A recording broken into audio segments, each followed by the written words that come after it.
శ్రీవారి సేవకుల అపూర్వమైన సేవలతో గరుడ సేవ విజయవంతం. శ్రీవారి సేవకుల అపూర్వమైన సేవలు గరుడ సేవను విజయవంతం చేశాయని TTD chief PRO doctor T Ravi తెలిపారు. తిరుమలలోని రాంబగీచా రెడ్డిలో ఏర్పాటు చేసిన మీడియా సెంటర్లో మంగళవారం ఆయన మీడియా సమావేశం నిర్వహించారు.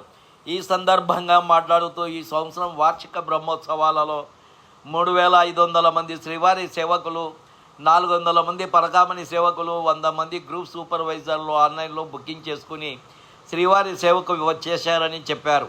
గరుడ సేవ రోజున 4 మాడ వీధుల్లో సుమారు 2,000 మంది సేవకులను ప్రత్యేకంగా నియమించామని ఆయన తెలిపారు.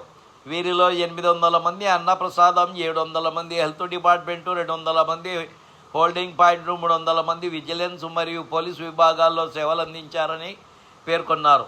ఈ సంవత్సరం బ్రహ్మోత్సవాల సందర్భంగా శ్రీవారి సేవకులతో చైన్ లింకులను ఏర్పాటు చేసి గ్యాలరీలలో చివరిలో ఉన్న భక్తుడి వరకు అన్నప్రసాదం, పానీయాలు, త్రాగునీరు అందేలా చర్యలు చేపట్టామని ఆయన వివరించారు. 100 మందికి పైగా గ్రూప్ సూపర్వైజర్లలో కొందరు రిటైర్డ్ గెస్టెడ్ అధికారులు కూడా ఉన్నారని, వారు విశేషమైన సేవలు అందించారని సిపిఆర్ఓ తెలిపారు.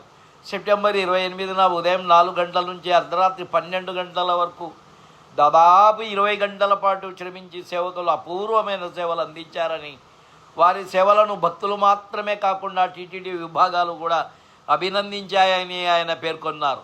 ఈ విజయానికి సేవా సదన్ సిబ్బంది చేసిన సమగ్ర ప్రణాళిక, సమిష్టి కృషి కారణమని ఆయన అభినందించారు.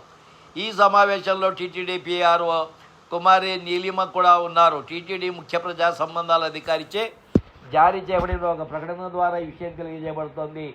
ఈ వీడియో నచ్చితే లైక్ చేయగలరు, షేర్ చేయగలరు, సబ్స్క్రైబ్ చేసుకోగలరు. ఓం నమో వెంకటేశాయ.